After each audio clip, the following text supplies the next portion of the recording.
afternoon and welcome to Sports Trade. We have an action-packed hour for you where we aim to educate, entertain and to inform you. I must tell you that we have a special guest in our studios today. He is an Olympian and he is one that you would like to hear from. But before we get to him, we will not reveal his identity until he's unveiled to you. So at this time, I would like to bring my fellow host, Riza Basali, into this equation. Riza, let's talk about today's show. Oh, thank you very much, Astel. What a fantastic program we do have this evening from our live studios here in Diego Martin. It's Sport Train, and the train is moving fast, courtesy Blazer Sports Bar right there in Chagarit Road in Port of Spain, and Docks Engineering Works, the guru of housing. Astel, I think, as you mentioned, that special Olympian who's right now in the house, we eagerly await his, of course, his interview after our big setup this evening. Yes, he's one of the most simple, and he's a very humble man. Yes. And when you talk about an Olympian, a man who has given his blood, sweat and tears for this country, I think there's nobody fit in this bill than this man that volunteered to leave all the way from his home in San Fernando, way beyond San Fernando, to come to Diego Martin to tell you his story. So at least you can sit back, relax, and hear the story from a man who went to 2 Olympics. And did extremely well.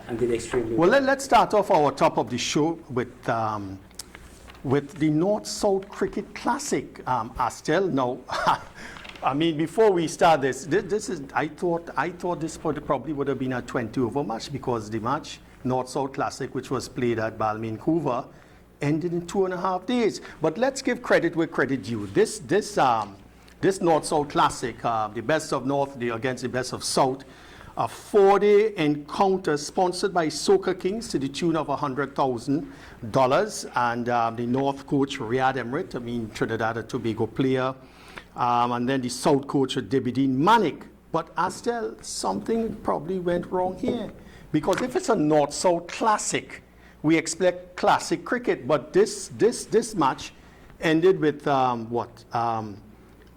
2.5 days. 2.5 days. I'm wondering. Riza, I am still shocked. I am aghast to what we just witnessed. 2.5 days.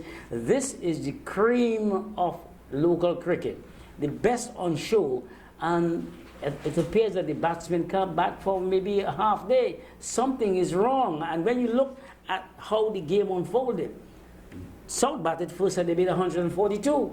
142? Yes. That has to be a win ball game. That cannot be that cannot be a hard ball game. 142 in Balmain, Vancouver. Balmain to me is a wicket that is very flat, and it doesn't do much. But it seemed like if the spinners came to the fore, and the spinners really, they did what they were employed to do, to get spin, extract life, and Yannick Correa and Carey Pierre did wonders on a wicket like that. But barring that, I'm still wondering where our local batsmen need to know that they must put a huge price on their wicket. You can't just go out there and surrender because the wicket is taking some turn and maybe bouncing and spinning. You must put a price on your wicket, and that is very, very important. You must keep your eyes on the ball. Well, South, so as you mentioned, 142, and bowled out for 94 in the second innings, Pierre 5 for 29, Webster 3 for 21, North 207, Vikash Mohan 45, Keegan Simmons 34, Django 29, Brian Charles 6 for 54, Imran Khan 4 for 53, and needing about 31 runs in the second innings, won by 10 wickets. But Astel, you mentioned about the wicket. You felt that, the spinners did fantastically well. Yeah. Tied up the batsmen with a web of spin, and I am not saying that they did creditably well, but I'm sure Trinidad and Tobago batsmen of this caliber can't play spin. Well, That is a question because we have been accustomed to, over the years, being able to play spin, but it seems like if this present crop of players don't know how to play spin, and to play spin, it's an art. It's an art that you go about how to play spin bowling, because I mean, spin bowling is it's an art to bowl spin, and it takes a skill to really be able to play and be a good player of spin bowling. And by tradition, we always produce good batsmen who can cope with spinners on any type of wickets. Well, you know, this is, as we mentioned, this is the precursor to the 4-day tournament that is going to start next month. And I can't think of, we were discussing this, that, I mean, what's the average of first-class batsmen in the West Indies? Presently, we probably have about 2 batsmen, maybe, I mean, 30 plus 35, in the captain of the test team, Craig Brathwaite, and young Tej Chandapal. And how does this augur really for batsmen to play test cricket? I mean, these Trinidad players. I mean, you know. Exactly. We are going into a 4-day championship, and when you look at only one player was able to get to score a half century, 53. Yeah, Jed Gooley, yes. And I must add, Tion Webster got 3 for how much? 3 for 21. 3 for 21. Mm-hmm. He bowls medium fast. But there's something wrong. There's something that went wrong in there. I am looking at the preparation of the wicket. Maybe the wicket need a little more preparation, because I heard this game was carded to play at the Brian Lara Cricket Academy, and then it was switched to Balmain Coover. So maybe the time in which the groundsmen needed to work on the wicket to prepare a good surface, because you must prepare a good surface to give batsmen a chance and bowlers a chance. If you could bat, you could bat. If you can bowl, you can bowl. And you must give either side, I mean, an equal opportunity to perform on the wicket. But when you look at the spinners dominating both innings, it means that something is wrong. It means that this wicket was not prepared properly, or it's just that the batsmen cannot play spin. And when you look at our batsmen, they are seasoned campaigners. Imran Khan, Jason Mohammed, Darren Bravo. These are seasoned campaigners. And you go down the list and you realize that these fellas are very, very experienced in playing spin bowling. Why this debacle took place? Because a game finished in 2.5 days, a 4-day game, a 4-day classic, and one of the newspapers rightly had it. A classic flop. A classic flop. Yes. Exactly.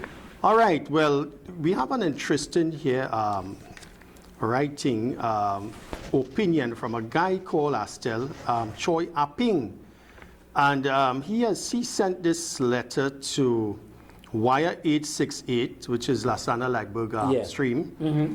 And he's talking about the cricket West Indies. For too long, we are blaming coaches, we're blaming batsmen, but we are not looking at administration.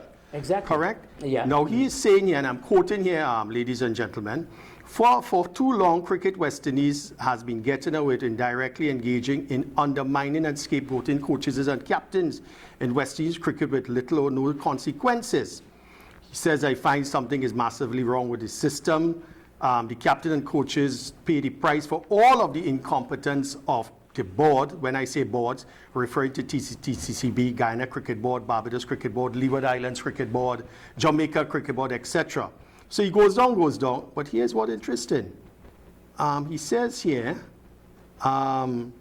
imagine, this is one that rings the bell, Astel. Imagine the TNT Red Force have not won or reached close to winning a 4-day competition for the past 17 years, yet guys like Trinidad and Tobago Cricket Board President Azim Basarat are being re-elected unopposed for years, thanks in part to the difficulty of voting them out through the flawed constitution.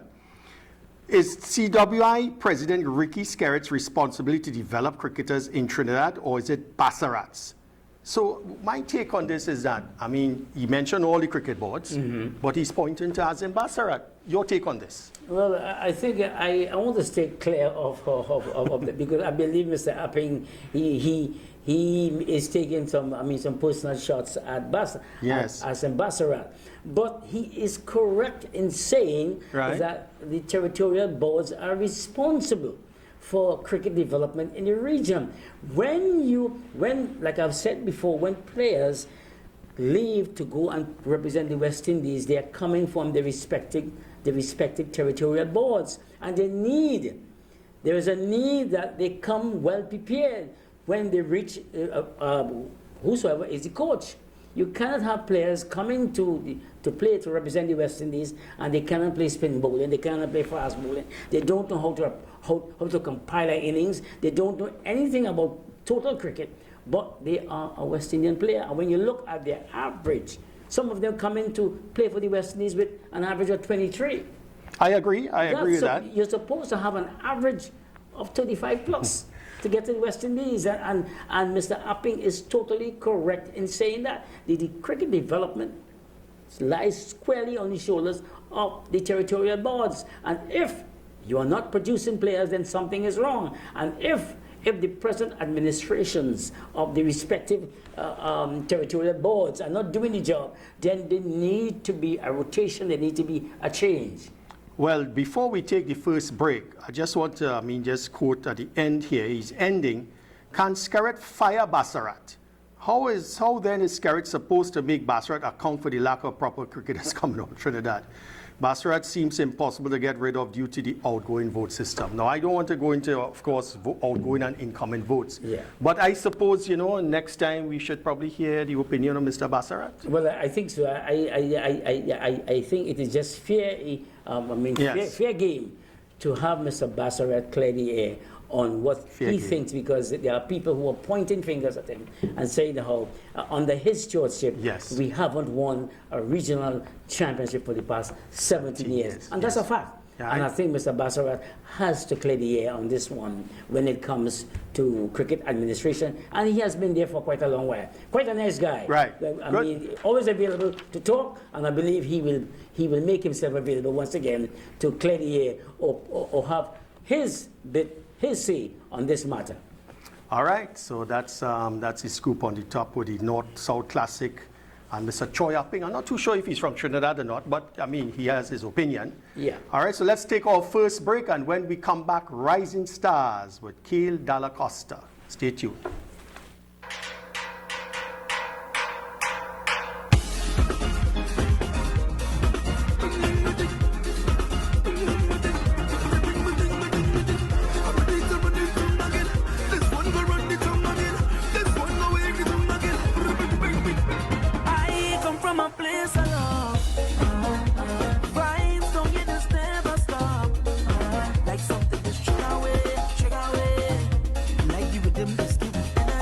Are you ready to own your own home, but worried about time, money, and construction?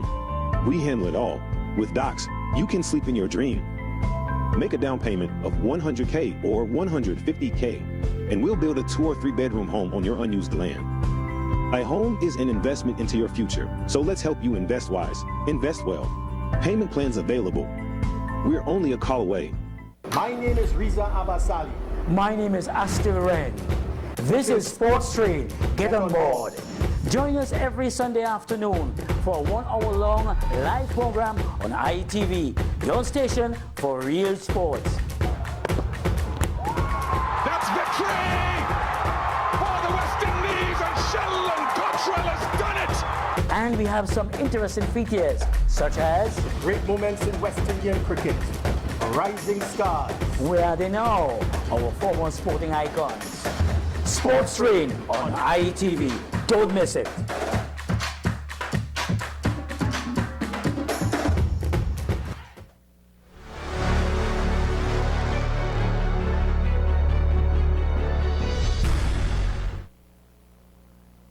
Back, and we must say thanks to our global sponsors, Ducks Engineering Works Limited and the Blazer Sports Bar. Those people are very friendly to us, and we say thank you so much. We come now to our Rising Stars. I must say I met this young man some years ago. He was quite a young, the rocket was even taller than him. But the potential was there when Jean Mary, one of the veteran coaches in Port of Spain, she introduced me to this youngster. And I saw him play, and I was impressed with his record. And I told my fellow host Riza Abbasali. As a Riza, we must have this youngster on our program as a rising star. So Riza, take it up from here. Well, Astel, I was so happy to interview this youngster, only 14 years old, a Form 3 student at Fatima College in Port of Spain, and doing excellently. I'm seeing here he qualified to attend the prestigious school after scoring in 93rd percentile in 11+ secondary entrance assessment SE across the entire island. And you know, folks, you know, I'm always a stickler for marrying sports and education. So he is doing excellently in education and now sports. Kale Dalla-Costa is only 14 years old. And look, some of his achievements are just mind-boggling. 2022 Trinidad and Tobago Male Junior Tennis Player of the Year. First Trinidad and Tobago player, male player, to qualify for the COTEC Masters Tournament coming up in Mexico. Now, COTEC is the Central American and Caribbean Tennis Federation. And he ended second in all of Latin America in this federation. And you talking about players from Mexico, Guatemala, El Salvador. I mean, fantastic. That's the quality of the player that we're talking about. That's the pedigree that this man, Kale Dalla-Costa, has. I mean, because this man, this youngster, I shouldn't call him a man as yet because he's still developing. But this youngster, he is developing quickly, and he will make us very proud. He reminds me of the Stone Brothers, and I mean, and we were talking today about a guy called Larry Yearwood. You remember the fellow called Larry Yearwood? Yeah, from Tobago. Yeah, from Tobago. So I mean, this is the kind of caliber we are speaking about. When you point to a man like Kale, you know that he will be a star in the making. So there he is, our rising star. Listen to what he has to say.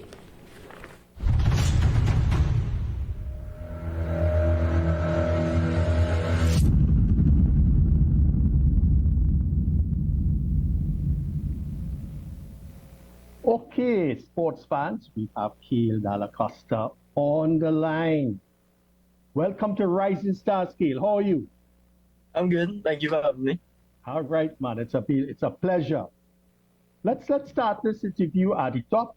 At what age did you start playing tennis, and would you like to mention the individuals or coaches who inspired and motivated you at a young age?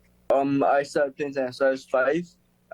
My parents just wanted me to have something to do for summer, and so they sent me to tennis. And then I would like to thank Neil Lingo. I've been training with him since I started. He's been really crucial in my development. Yes. And as you went forward, how did you develop the game at an early age? I think just by watching others play, and then I think playing people who are better than me. I'm really competitive, so I was like, I don't want to continue losing to the same people. So it kind of motivated me to get better. Right. Yeah, go ahead. All right, thanks. You must undergo, I'm sure you just came from some practice drill. Yeah. What are your practice and drill sessions like? And what do you work on specifically to continuously improve your tennis game? I think we try to obviously improve my strengths a lot, and then obviously work on the weaknesses. But I think we work quite a bit on the strengths to improve confidence and just make it my major weapons and thing. And then we always have like points to implement what we've worked on in the drills and thing. Let me ask you, being a left-hander, is that an advantage to you? I think it is this slight advantage because the spin is different, and it takes people a few games to kind of get used to it. Yes. It's just having the ball come in the opposite direction. It just, especially for the start of a match, it takes people a few games to get used to it. Yes, that's it. I agree with that. Now, this is a key question. You are a Form 3 student at Fatima College. How do you balance your academic studies with your hectic tennis schedule? This is important for all of us. Well, I think I try to pay attention as much in class, so we have less like studying to do around exams. And then like if I'm traveling, I think I bring my notebooks. I think I brought all them last trip, whereas usually I only bring a few, but last trip I brought all, and just so I could get the notes from my classmates, and just to kind of stay on schedule. And there might be a few things I'll miss, but when I get back to class, I'll ask teachers, and they're usually happy to help. Good. So you have a great support system with your academics. Yeah. Wonderful. Your list of achievements and honors are so impressive, Pete. So impressive. What stands out for you in terms of those that you remember very closely? What stands out for you? I think biggest one was probably last year, getting 2 in Cotec and number 1 in the Caribbean for my age. I think that was really, that felt the best because I think it was the highest Trinity in Cotec, if I'm not mistaken. And so it was probably the one I had to put the most blood, sweat, and tears into, and it felt really good seeing it. Great. Now, you mentioned Roger Federer and Carlos Alcaraz as your favorite international stars. Tell me why you have chosen these 2 stars. I think Federer, because he makes it's amazing to watch. Like he makes such a physical game look so easy, and it's just great to watch. I was really upset when he retired last year. Mm-hmm. And then I think Alcaraz, because even though he's not my age and older, he's younger than all the others, so I can relate to him more. Yes. What about our other Spaniard, Rafael Nadal? He's a left-hander like you. Yeah. Now, and I think I always preferred Federer. Anytime they played, I was back in Federer. You're back in Federer. Yeah. Yes. You know, I was I don't know if you know this name. I was a Bjorn Borg fan, the guy from Sweden. Yeah. He won 5 Wimbledon titles consecutively, 1976, 77, 78, 79, and 80. Bjorn Borg. I'm sure you recall that. Yeah. And it's a final versus McEnroe. Yes. And one of his big other opponents was Jimmy Connors, another left-hander like you. Yeah. Right. Now we're coming to the end of the interview, Cale, and we are very happy to see you. What are the aspirations and goals for Cale Dalla Costa the next 3 to 5 years in the world of tennis? I think 3 to 5 years, I would like to get top 25 at least in ITF, which is under 18s around the world. And so I think that would be a major goal, and then play Davis Cup for Trinidad. And so I think, because also I saw my players, someone I hit with a lot, Luca Shamsi, he made the Davis Cup team last year. And so I kind of motivated me more to want to make it. Great. And you're a goal-oriented guy, no doubt about it. Now, you're age 14. This is an amazing, one of the youngest tennis stars probably in the region. What is your message to the young people of Trinidad and Tobago in terms of charting that success path? I think if you stop, I find I always have regrets if I stop something of what could have happened, and if I hadn't stopped, what would I have done? Would I have done this? And so I think just keep on going, and just remember that when you want to stop, the regrets of stopping might live with you forever, and you won't get it back. Yes. Is there anybody finally would you like to say hello to, or in your goodbye remarks to us? Anybody? Not really. No one in particular, really. Yes. All right. And finally, what is coming up for you in the next couple of months in terms of tournaments? I think next month in February I have 2 ITFs in Guatemala, back to back, and then right after we have Junior Davis Cup, which is the M16 around the world tournament. Which countries? I'm not 100% sure the team yet, and where it is, but I believe it's the week 27th of February, and so wow. I'm looking forward to that. It's really hectic. Well, Cale, we certainly want to wish you all the best in your future endeavors. We thank you for being here on the Rising Stars. It has been a pleasure, and we certainly wish you all the best. Thank you. Thanks for having me again, and thank you so much. Okay. Well, what a interview there, Risa. I mean, this young man, he has spelled out his what he plans to do, what he's doing at this present time, and I must say he's on course to become a very, very good player. What do you think about it, Risa? Fantastic. Thank you so much, Gail, and thanks to his mom also, who of course facilitated this. We wish you all the best in your endeavors, both in sports and academics. So let's take another break, and when we come back, our special guest. Okay. Stay tuned.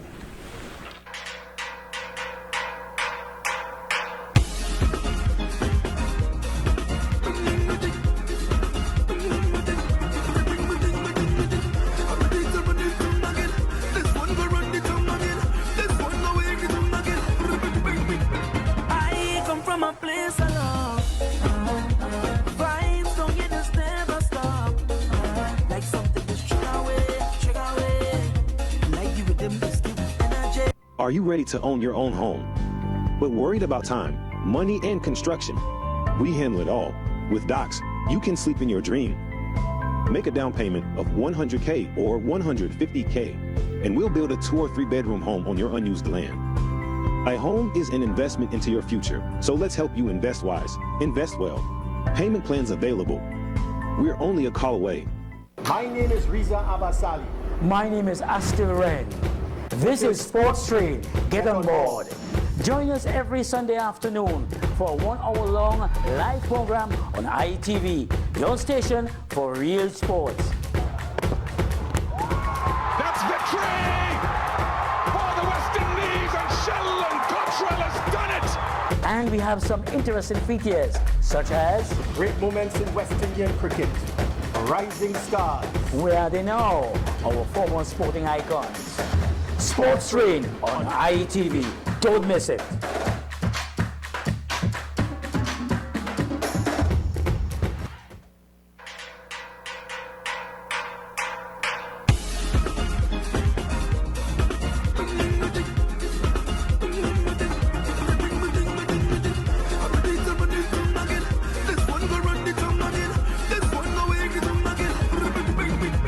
I come from a place I love.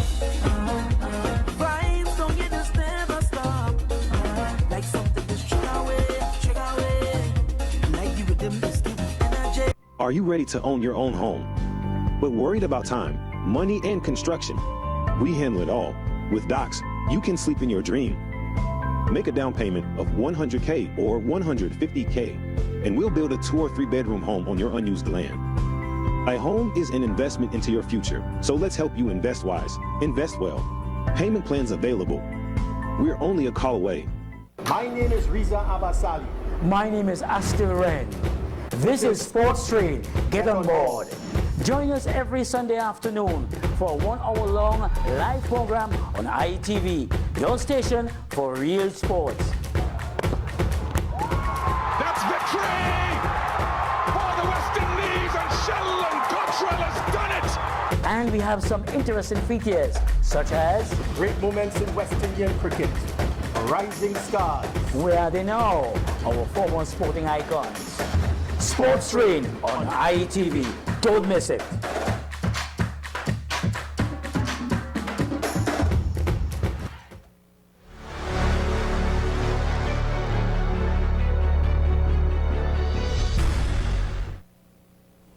Welcome back to Sports Train, and as we said at the top of this program, we have a special guest in our studios. He is an Olympian from Siparia. We hold on to the name for the time being because this man is special. This man has been to 2 Olympics, and I must add that he started off as a footballer. I don't think everyone understood what it is like to make that transition from football to being a quarter miler. And he was a very, very good quarter miler. So, Riza, let's talk a little more about this man. Well, we are so privileged to have on set a man from Siparia, TNT Sports Hall of Fame 2004, Hummingbird Medal Silver for Sport 1993, TNT Sportsman of the Year in 1992, Central American and Caribbean Hall of Famer 2007, Abilene Christian Hall of Fame 2015, Olympian 1988 and 1992. Let us welcome on set Mr. Ian Morris. Ian Morris, man, from Siparia. Ian, welcome to our studios, man. Welcome, and you are, and he is in the bill. Where are they now? Ian, I hinted at the top of this program that you were a footballer before. When you were spotted doing your drills as a footballer, what went on when somebody came up to you and said, well, you could have been a good runner. You should be a runner instead of playing Messi and Ronaldinho. Let's talk a little about that. Since in sport, I've done well. Any sport I attempted to do, I did it fairly okay. Football, I did a little better in football, and a lot of people see me, outrunning a lot of defenders, and I've heard that on many occasions that I can run, and no one ever came to me and tell me I should be an athlete, like a track athlete, to be able to run a 400 or 100 meters or 200 meters. It just happened by sheer luck. You should be able to talk about that? Yes, within 2 days. 2 days, right, yes. So from football to a quarter mile? Yes. What happened, I sustained an injury playing football in a minor league. And with that, that injury stayed with me for a number of years until a best friend of mine asked me if I want to go and do surgery, and I told her yes. And I did that surgery in 1984. That time was the Los Angeles Olympics, where I sat in my living room and watched all those athletes, Ben Johnson, these guys in there perform. I see. And it was amazing to me to see that. And I did my surgery, I did my recuperation period, but there was this club in Siparia that was just forming under the tutelage of Mr. Oswald Joseph, who ended up being my coach. And I went and asked him if I can come and join them, and he told me yes. And with that, I started off, and I never turned back after that. So you were motivated from your journey and watching the fellas in the Olympic Games and saying that I can become as good as all them, I could beat them fellas. I never said that I can defeat those guys, but I said I would like to be at an Olympics in time to come. And that dream came true for you in 1992? That dream came Barcelona? 1988. 1988, sorry about that, 88. Reza, I mean, you read a very impressive resume there of Ian Morris. You must have something to at least add to this man. I mean, I'm honored again to be in front of the man from Siparia. A Siparia boys RC man. Yes, yes. I'm very proud of it. You know what I wanted to ask you, Ian? This is the 400 meters. You had started 100, 200. Yes. All right, but tell us about your training and your regime to run this 400 meters. Because you mentioned Oswald Joseph. Yes. He was part of, I think here, I have it here, Falcon Athletic Club. That's correct. Correct? Yeah. So tell us about that fitness regime to run 400 meters. First of all, Mr. Joseph is a disciplinarian. Yeah. And he believed in getting stronger first. And I started off really trying to run the 100 meters and the 200. Right. Not knowing that I would perform better in a 400 meters. I remember one weekend we went down to Point Fortin Games. And they were doing the 100, they did the 200. And that evening, while training, we were doing some 100 meter sprints. And I felt a twitch behind one of my legs, so my hamstring was giving me some problems. And Mr. Joseph told me stop. And that said weekend, we went down to Point Fortin. The 100 came, I didn't go and do anything. The 200 came, I didn't go and do anything. And Mr. Joseph kindly stood up and told me, would you like to try and go and run the 400 meters? I said, of course. And I did it excellent. And I stopped doing the 400 meters than the 200 and the 100. I completely locked off on the 100, and I concentrated more on the 400, and I will do the 200 just for speed work. Speed work, yes, exactly. Indeed. So you fell in love with the 400 meters. You fell in love with it. I don't want to say I fell in love with the 400 meters because it's a very hectic race. It's a very strong race.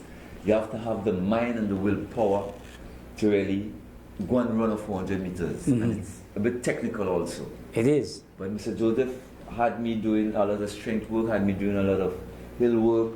I do a lot of off-season under his guidance, and with that I just gained strength and getting stronger and stronger daily. So, from there now, let's fast forward a little now. You looking towards when you realize that you can, that you can make that transition to become an Olympian. When you realize that, Ian?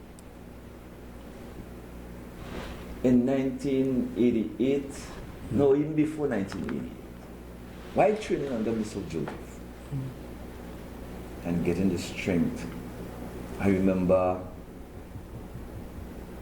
Neil and Massey Classic Oh, yes. I remember at this. the Hazy Crawford Stadium, where Ben Johnson came down here, Edwin Moses, Larry Myrick, Carl Lewis, Valerie Briscoe Hooks, all of them who represented their countries at the Olympics in Los Angeles. And I was just the Ian Morris at that time. And they put me to run in the B race against our local athletes. And I defeated them. And they selected me for a 4x4 team. Oh. Yeah. And I think I ran the last leg and did excellent also. Michael Paul was, Michael Paul, you remember was the him? reigning champion. Champion, Yeah. yeah. And Michael that Paul, same yeah. year, they had our senior championships. And my timing was good enough to be selected to compete. And I came with Mr. Joseph on the Falcons, and Michael Paul was the champion, of course. Ran the race, and I caught him at the 300 meters mark. Wow. And I ran him down, and I won that race. And he was surprised to know that someone from, not even knowing that person from small, competing, because I started running at the age of 25. 25. Okay, quite old. 25. Yeah. And in 3 years' time, I made it at the Olympic Games in 1988. Fortunately, God's given talent that Mr. Joseph unearthed with me. I made the finals at the Olympics in 1988. Correct. And from then on, I decided I would stick with running this 400 meters. Because to me, I don't want to say it was easy, because it was hard work getting there, but it was done, and I liked it from ever since. So, Reza, we have the semi-final of that race and the final of that race. Well, and before we look at that clip, the semi-final too, Ian, this was just after Neil and Massey, you went to Abilene Christian College. Yes. All right, in Texas, on scholarship, I believe. Yes. And in that 1988 final, which is, I mean, we're going to show the semi-final of 1992, but we're talking about Seoul in 1988. Lane 8, big names, Lewis, Reynolds, Everett, and Clark, and Nigerian Egbunike. How you felt just to be in that final in 1988? It was a bit scary, because this was my first time. Yes. And knowing that I made it to the finals Yes. for the first time, I was happy. Okay. Knowing I have to run against these All right. international athletes from their native countries. And it was no, I didn't have that sort of greed to try to beat these guys. I know I was just going out there to compete. Now, if I've done well or better than what I did, Right. I would have been happy. I know for a fact that I was not going to win the race. I know that for a fact. Yes. But just to be there and competing with those guys, with the work that I've put in before, I was very elated doing that. All right, so now we just, director said, let's take a break and we'll come back to those videos. Stay tuned.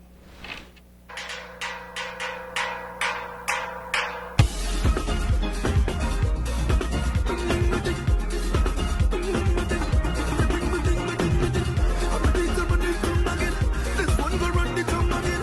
This one go wake it up.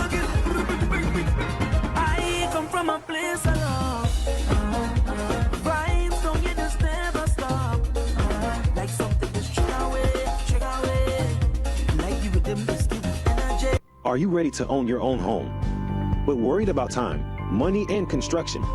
We handle it all. With Docs, you can sleep in your dream. Make a down payment of $100K or $150K, and we'll build a 2 or 3 bedroom home on your unused land. A home is an investment into your future, so let's help you invest wise, invest well. Payment plans available. We're only a call away. My name is Riza Abasali. My name is Astil Ren. This is Sports Train. Get on board. Join us every Sunday afternoon for a 1 hour long live program on ITV, your station for real sports.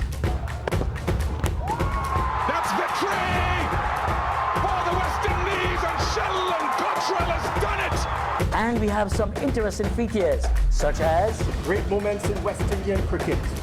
Rising stars. Where Are They Now? Our former sporting icons. Sports Train on ITV. Don't miss it.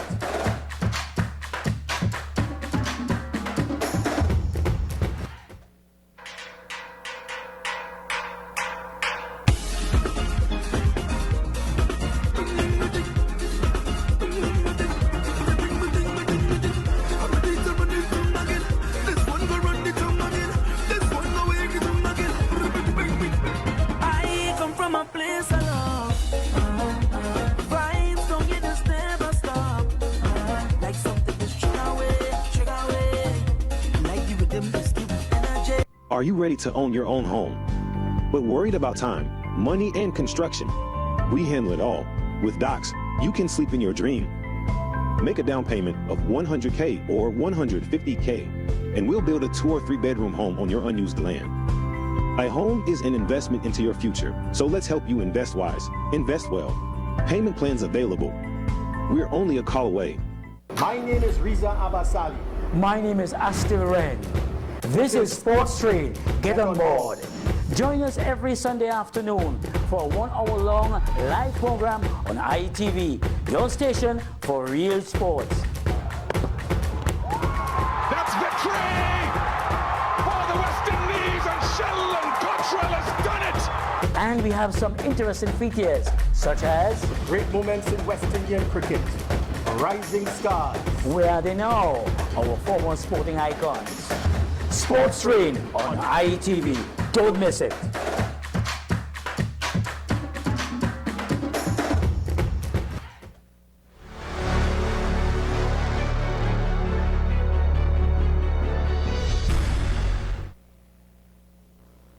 Welcome back to the Sports Train on IETV and Digger Martin right here. And we are talking with Olympian Ian Morris.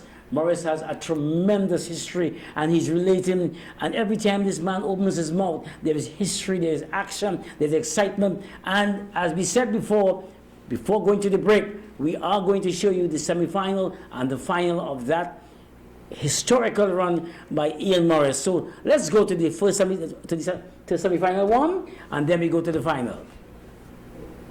Great race. It's been an enormous night in the stadium. We expected it.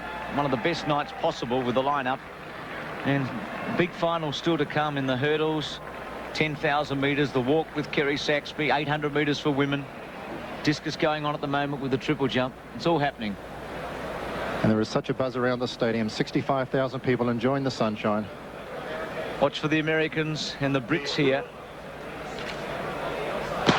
Away, clean start. In 8, going out hard, Black in 7, Watts in 6, in lane 5, Grinley, in 4, Morris will hang back, Fury's gone out hard, Couture's hung back, the back straight from left to right, Everett, Black, and going past them quickly is Watts. Gee, he's run the back straight magnificently. Watts away from Black. He's on for something here if he can hang on.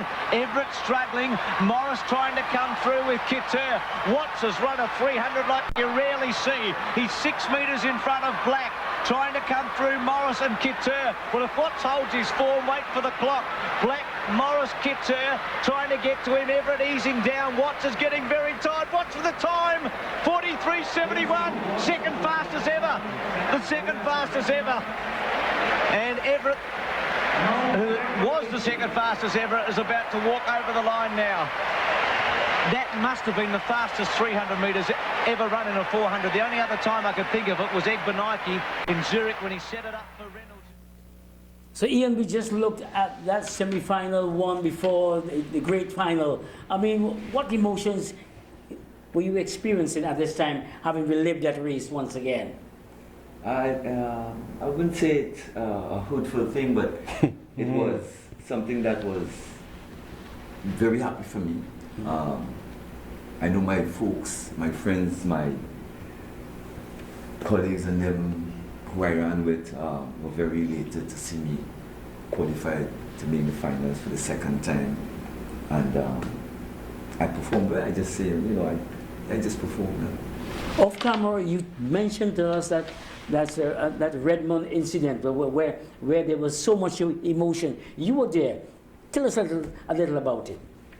Well, we were walking into the track to go and start our race, and I saw on the monitor where Redmond pulled up, and knowing that his father is Trinidad, so he has some roots from Trinidad, and I felt that so much that I said, okay, I'm going to try to run this race to the best of my ability for him, for me, and for my country. Let me just inform our viewers that Derek Redmond was the 400 man who pulled up on the back straight with a hamstring, yes. And he decided that he's not going to just stop there and be taken off the track. He decided that I am going to finish this race if I have to crawl, if I have to whatever means. And his father saw that. His father jumped the railing, came onto the field, came onto the tracks, and helped his son limp across the finish line. Yes. That was emotion. That was the type of thing that the Olympic is made of. Yes. That's the type of stuff. Yes. Olympic spirit. Emotional. Olympic spirit, no doubt. I saw that video at Redmond, and it was very emotional. And it's really one of the most, what should I say, memorable occurrences for that 1992 Barcelona games. In that semi-final race, before we look at the final, you broke the national record, yes, 44.21. Yes. And were you aware of that? Yes, I was aware. Yes, yes. Because the national record was 44.70 at the time. Right. 44.60, sorry. 60. Which was done by me in 1988.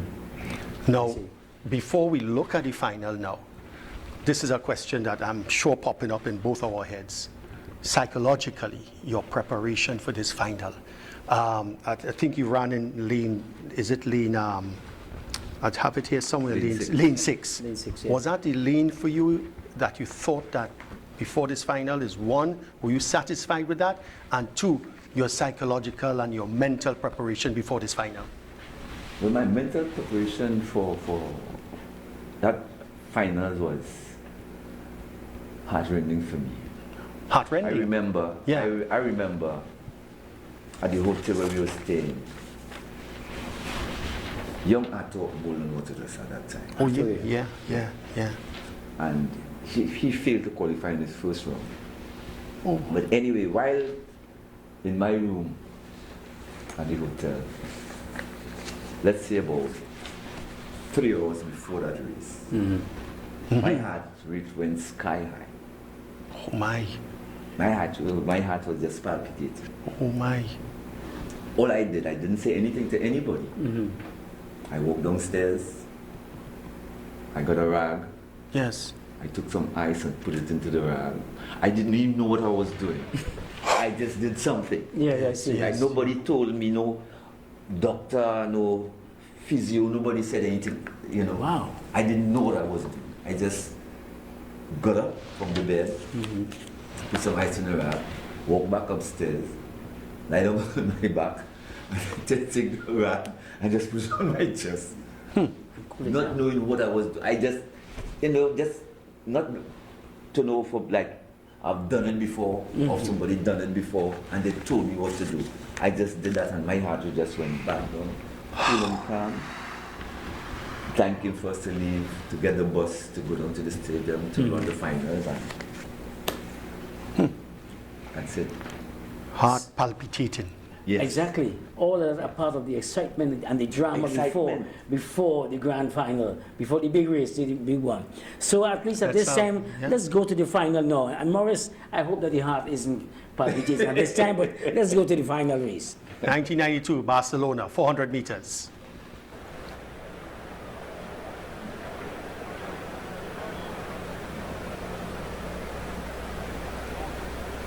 Jesus. All right, good jump in lane 4 by Quincy Watts of the United States. Watts in 4. Hernandez in lane 2 of Cuba looks good, but it is Watts along the backstretch with the lead in this final of the men's 400 meters. Also in lane 7, another American, Steve Lewis of the United States, is running very well. 200 meters to go. Quincy Watts of the United States and Steve Lewis of the United States tied at this point. Now 100 meters to go in front of the main grandstand, in front of royalty. And it is in lane 4, Quincy Watts of the United States. It will be Quincy Watts. What's the time? Watts in 43.51. He breaks the Olympic record a second time. So Morris looking at, welcome back, I must say, the excitement and the drama of the race. Well, welcome back, viewers, to Sports Stream. We are speaking with Ian Morris. Ian, let's talk a little about that grand final. I mean, where was your head at that time? I mean, how you felt completing the race, just being in that final, being among the 8 fastest men in the world over that distance? Being in that race, I don't want to say it was scary, but going into a final race, it's not an easy thing. You have to be, and when you know you don't have a psychologist with you, when you don't have someone to really talk to explain to you how you should run this race movement, it's tough. It's very, very if there was something or someone who were close by to talk to me and ask me what is going on inside of me, I probably would have explained what was going on. But there was no one, or at least to say that, you know, we have a psychologist there to speak to you.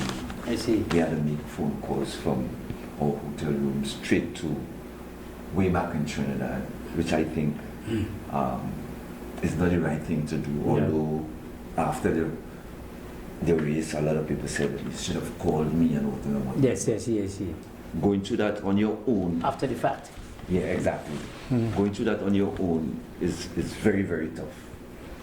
And as I just always say after that race, if there were a monitor in my hometown at the Owen Park Savannah, where I trained, where I started to train, because you see it at other countries do it for their athletes. There's a monitor somewhere where they'll be watching you perform. And in seeing anything like that, I believe my adrenaline would have been pumped up. I probably might have done better, or I might have done worse.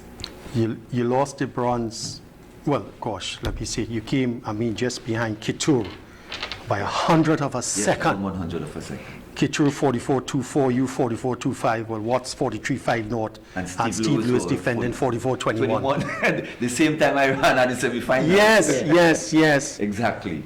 Well, we're just coming down to the end, Astel, and I mean, Ian, tell us what you're doing now. How are you involved in your, on your present situation? I'm in Superior still. Yes. We have our own club down there, which is SSC, which is the Superior Athletic Club. I have a couple of athletes. We do training Monday to Thursday from 4 to 6. And I don't have too many athletes, but what we do have, we work with them. I have a crew with me, and they help out a lot, and I'm happy for that. I just hope that I get more athletes to come with me.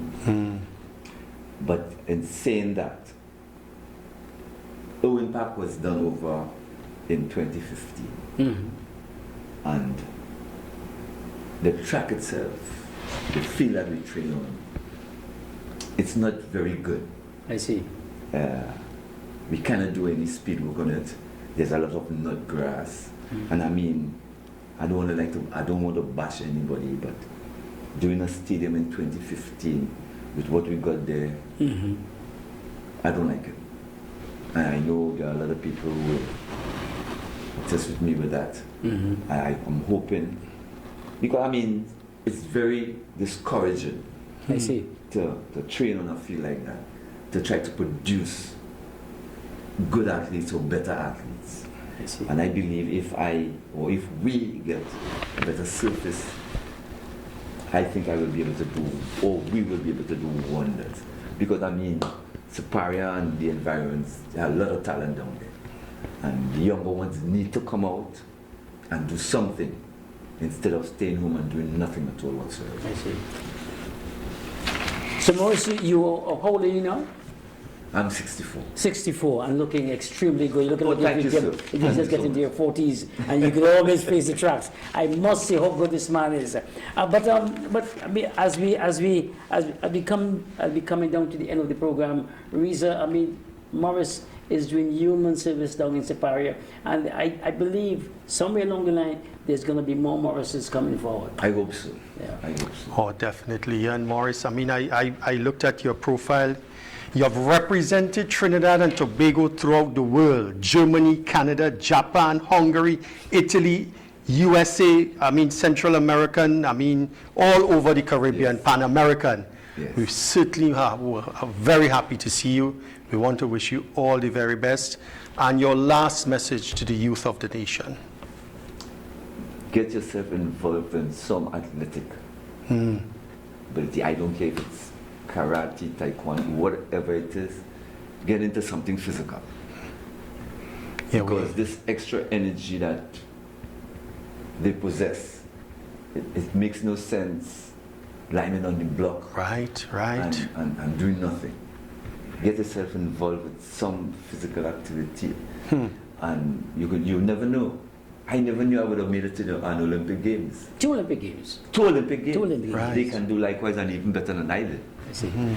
So, youths out there, parents out there, get your children involved in some physical activities. Yes, please. yes. I'm begging. I know this is not the first time you all will be hearing it. I know you all know it will be the best thing. And then also stick to the academics. Of course. It's most important. Sports and academics. Because I must point out to you that Reza is a former school teacher, and he's also a cricket historian, so he knows it well. So Maurice, I must say thank you so much for coming in, taking the time to make the journey from Siparia to Diego Martin. It's not that, it was nice. We can talk to you all day. Anytime. I mean, any day, all day long, because your history is so rich, so encouraging, and so exciting. And I mean, we do hope that you continue in the same vein, and you stay as young as you are, and continue to press on and produce other athletes even better than you did. Yes, I will. Thank you very much, Ian. I'm Reza Basali. I'm Aston Wren. This is Sports Street. Get on board. Thank you so much, Ian. You are welcome.